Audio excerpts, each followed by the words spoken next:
Biblical Doctrines turns to Matt Slick Live. Francis, taking your calls and responding to your questions at 877-207-2276. Here's Matt Slick.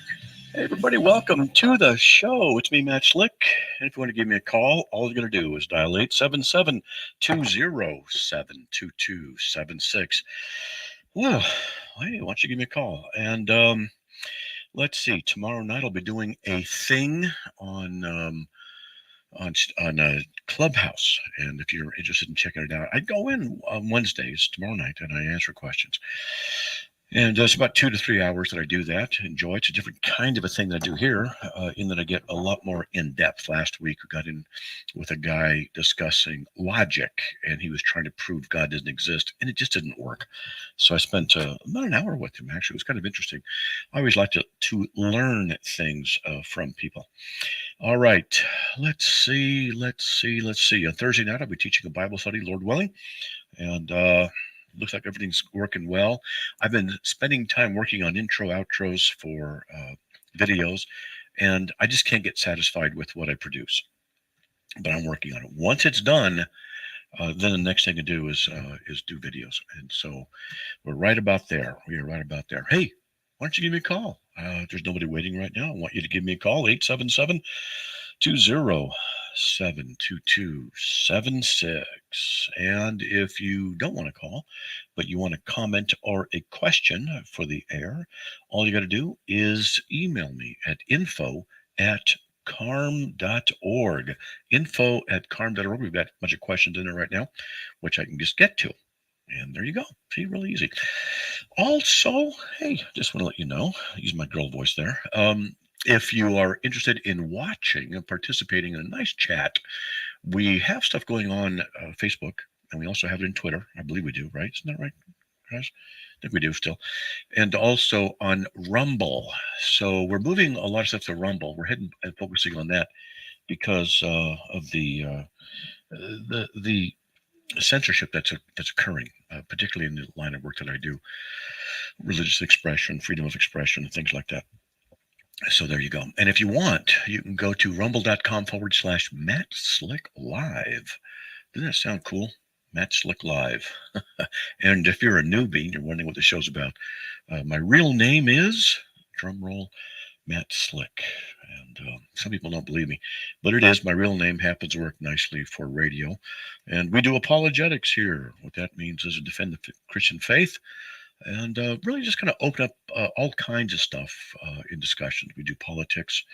We do philosophy, UFOs, the occult, Mormonism, Jehovah's Witnesses, Christian Science Unity, Baha'i, Islam, I'd say awesome. Yeah, Eastern Orthodoxy, evolution, endogenous retroviruses, universals, transcendentals, arguments for God's existence, biblical theology, and the like.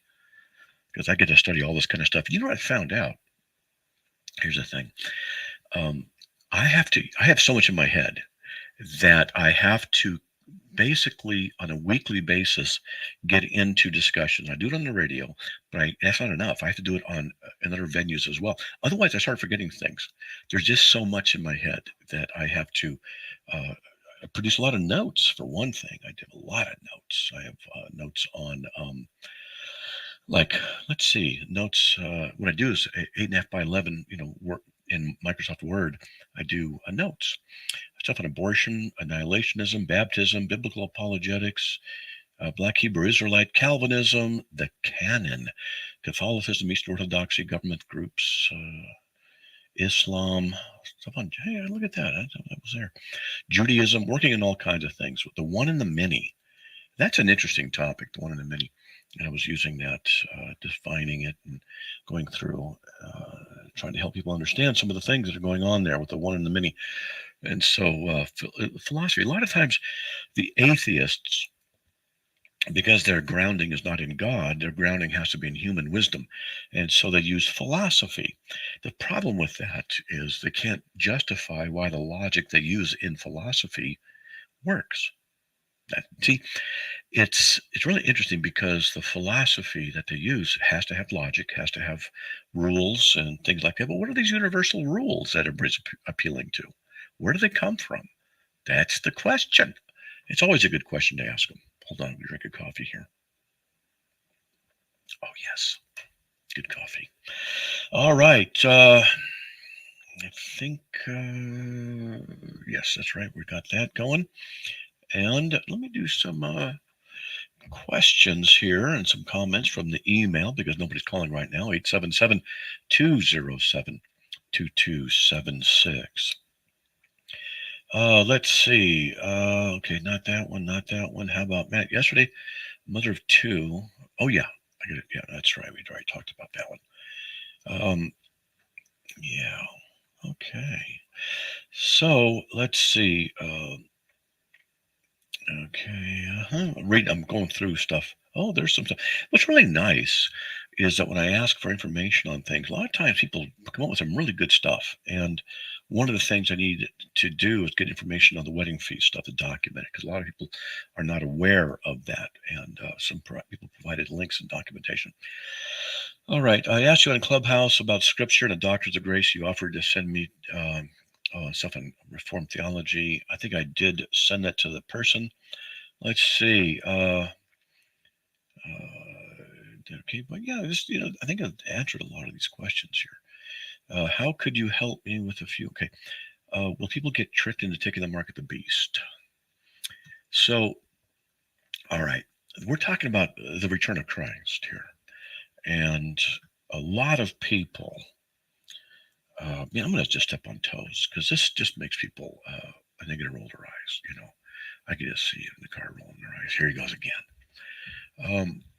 A lot of people believe in the pre-tribulation rapture.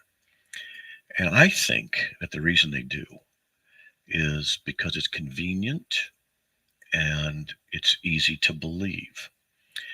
And I don't see it being taught in Scripture. Now, I hope I'm wrong. Okay, I'm not snotting on people who believe it. No, not at all. I just don't see it in Scripture. And so I think we're going to be going through stuff. I really do. And I call it depresschatology. And so when I talk about this with people, I get different views. And one of the views I think is interesting is postmillennialism. I may have to have a friend of mine on here sometime and we can just talk about post-mill and some pros and cons about it and have some discussions. I'm thinking I might do that. I've not been doing Patreon for a couple of months, and I'm thinking about starting it up again in a different format and just do interviews on people. Have it set up and just do interviews. I'm thinking about doing that. So we have a half hour to an hour discussion interviews. So I'm probably just going to end up doing that, but might start that soon. And I have lots of people I could contact about all kinds of stuff. At any rate, so there's always an interest in the return of Christ. And there are many views. Now, my favorite view that I want to be true is pre-tribulation rapture. I don't care about the other stuff. As long as we get out before everything goes bad. That's my favorite view. It doesn't happen to be the one I believe, though. The least favorite view I have is the one I actually believe. Now, that's kind of interesting because I don't want to believe it. I don't like it. It's unpleasant. I think it's bad. And that's what I believe.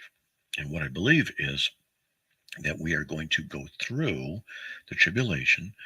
I believe we're going to see the rise of the Antichrist.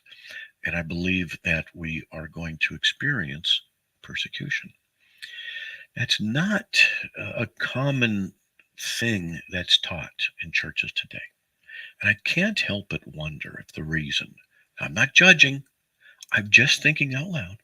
I can't help but wonder if part of the reason is because if they preach and teach what I say, then the people might go to churches to believe something else, go something else. Because my message is not encouraging. So eschatology is the study of end times, and then depresschatology is what I teach. I teach depresschatology. I teach that it's going to get bad. And I do. I believe that. And the way our country is going, it just certainly looks like it, that things are going to get worse. I don't trust at all. Leaders in our government, I don't trust them anymore. I could throw an elephant. Um, they're opening the borders the way they are, and Title 42 is going to be extinct pretty soon. They're going to get flooded in with all kinds of people. Crime's on the rise. It's going. And unless something changes, I think it's going to get pretty bad. So what I want to do, since I'm just going about this, I think what I might do is just go to Matthew 24, which is an eschatological chapter. I think I might just go through the whole chapter. Just read it and comment on things as I go through it. If you like that, continue to listen. If you don't, well, then you can change the channel, or you can call me up and change the topic, and that's fine. So this is Matthew 24, verse 1. Jesus came out of the temple and was going away when his disciples came up to point out the temple buildings to him. And he said to them, "Do you not see all these things? Truly I say to you, not one stone here will be left upon another, which will not be torn down."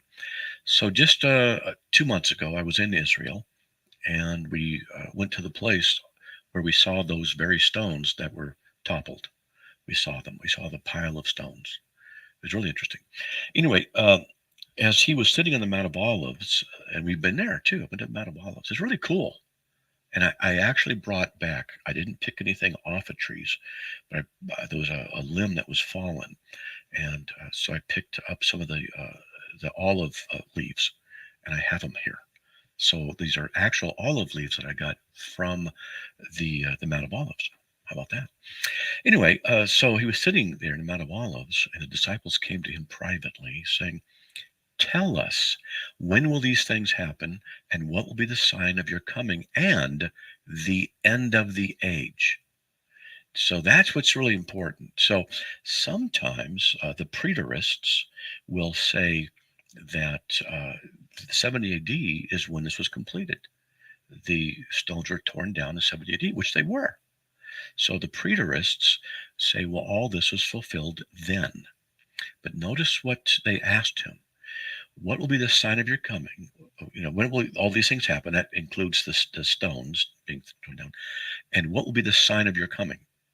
When will the stones be thrown down? And what the sign of your coming and of the end of the age? There's only two ages, this age and the age to come. So you're coming and the return of Christ and the end of the age. And Jesus said, "See to it that no one misleads you. For many will come in my name, saying, I am the Christ, and will mislead many." So there's going to be a rise of false Christs. Okay. You'll be hearing of wars and rumors of wars. See that you are not frightened, for those things must take place. But that is not yet the end. For nation will rise against nation, and kingdom against kingdom, and in various places there'll be famines and earthquakes. But all these things are merely the beginnings of the birth pangs. So the preterists say all this was done by 70 AD, and that Jesus came back in 70 AD, and that's just not the case. So I'm going to continue after the break. I hope you guys are enjoying this. If you are, email me and say, hey, yeah, loving you go through Matthew 24 verse by verse.